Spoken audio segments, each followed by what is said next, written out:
Hi, and welcome to the third section of our course on close reading Macbeth. I'm Edward Dunnigan, partnering with the Bund Education, and I'm excited to bring you our third section. In our second section, we talked about the circumstances surrounding the publication and the staging of Shakespeare's Macbeth. We talked about a condensed, simplified, but very important plot summary that'll serve as the foundations for our more sophisticated reading of Macbeth coming up. And thirdly, we talked about characters, particularly their relationships in Macbeth. So in this third section, we're going to talk, really with our focus for the last time on the historical and the social context of Macbeth. So whenever we read a literary text like Macbeth, it's perfectly acceptable to focus on the language itself, right? There's plenty of meaning simply in analyzing the words of Shakespeare's Macbeth. But another way that we can produce meaning is we can look at the surrounding historical and social context in greater detail. So today I just want to sketch out some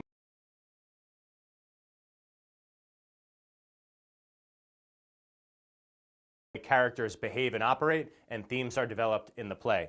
Today, as we shift our focus to historical and social context, we're going to be asking and trying to begin answering 5 important questions. The first of which is, why is historical context important for understanding literature? Already we've seen that literature has relationships to lots of other subjects in the humanities and beyond, really. We mentioned a little bit about art history in our last lesson. In our first section, we talked about the connection between drama and poetry. Well, here we're going to look briefly at the connection between history and the literary text. Secondly, why is the history of the English monarchy important for Macbeth? Well, as we've already begun learning, Macbeth is a play about kings and people who want to become kings. And even though it takes place in 11th century Scotland, the historical circumstances of the English monarchy in the early 17th century, when Macbeth is first staged, is going to be really relevant to how we read this play, or it can be really relevant to how we read this play.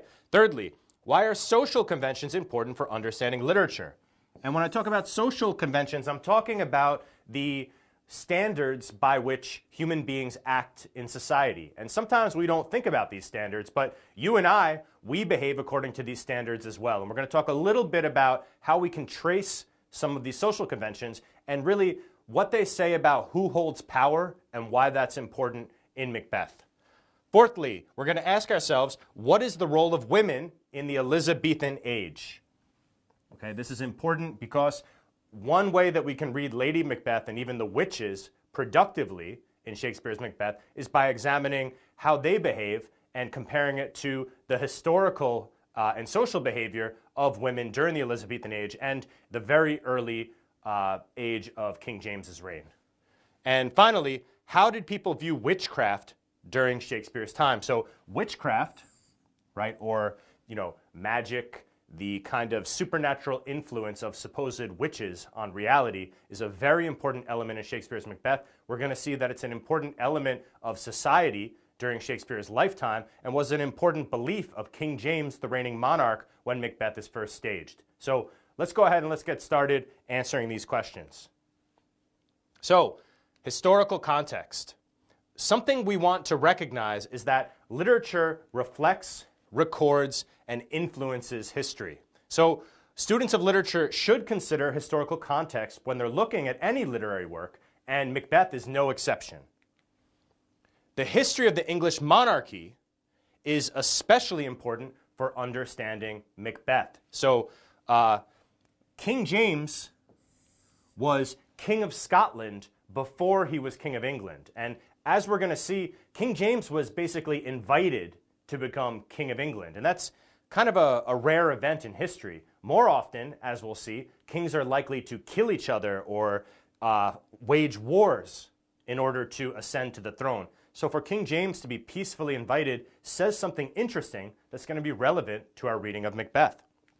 Thirdly, different social conventions and power dynamics that operate in Shakespeare's time and in the fictional world of Macbeth are also important for understanding the play. So as I mentioned a little bit earlier, and as we're going to go into greater detail about in a little bit, the role of women as deemed socially normal or acceptable in the time when Macbeth is published and staged is quite different from the role of women today, although we can trace some similarities perhaps, right? So understanding this, for example, is going to be important for decoding the action, behavior, and speech of Lady Macbeth and analyzing its impact on the play's development of plot and theme. Okay. By the way, here we're talking about history. This is Herodotus.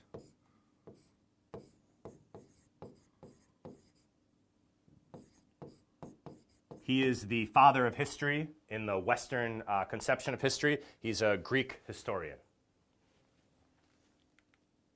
Okay, so as we move into historical context, it's really important that we understand the nature of kingship in 16th and early 17th century English history, right, and even earlier. So the king or the queen, right, the monarch, their authority is sacrosanct.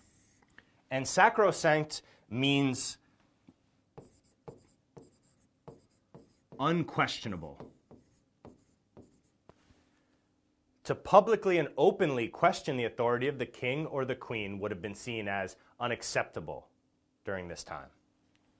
You know, here we see a chart showing the kind of political structure in English history. We can see very clearly that the monarch is well above and clearly situated in a position of authority over everyone else that we have in this political hierarchy in England.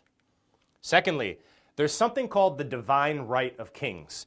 This is the idea that the king rules by the pleasure of God, right? It's not the people who give the king power, but rather God, a divine supernatural force, appoints the king and gives him the responsibility of ruling over the people. So we see political authority and religious authority really merged together during this period far, far more than we do in most of the world today. The king or the queen of England is also the head of the Church of England. So really, beginning with Henry VIII,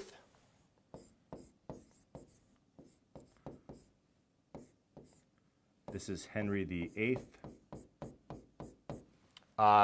Henry VIII brought the English Reformation into being. As you may know, in Europe, we have the Protestant Reformation, we have John Calvin, we have Martin Luther. They're questioning the authority of the Roman Catholic Church, and they're bringing about new forms of Christianity that don't follow all of the old rules, that kind of divest the papacy and the Vatican of some of its political power. Well, Henry VIII, and I think it's fair to say somewhat opportunistically, brings about this Protestant Reformation as well in England. But the way he does it is he makes the king the head of the church, and he breaks away the Church of England from the Roman Catholic Church. So now he is not only the supreme political authority as king, but he's the supreme religious authority. So again, this really merges in England political life and religious life and invests the monarchy with really an unprecedented amount of power. And really a takeaway here is that rebellion against the king is tantamount to rebellion against God. Tantamount, by the way, means equivalent to. So to rebel against the king is to rebel against God's plan and God's authority. So we need to keep that in mind when we're looking at Macbeth's rebellion, right? We talked about how Satan is a character beside Macbeth in Act 5, and how perhaps this suggests that Macbeth is aligned with the devil rather than with God. Well, indeed, the idea of killing the rightful king, especially a just king, would have been seen as such an evil act and something directly against not only political authority, but religious authority. And this helps us to see really the full significance of Macbeth's murder.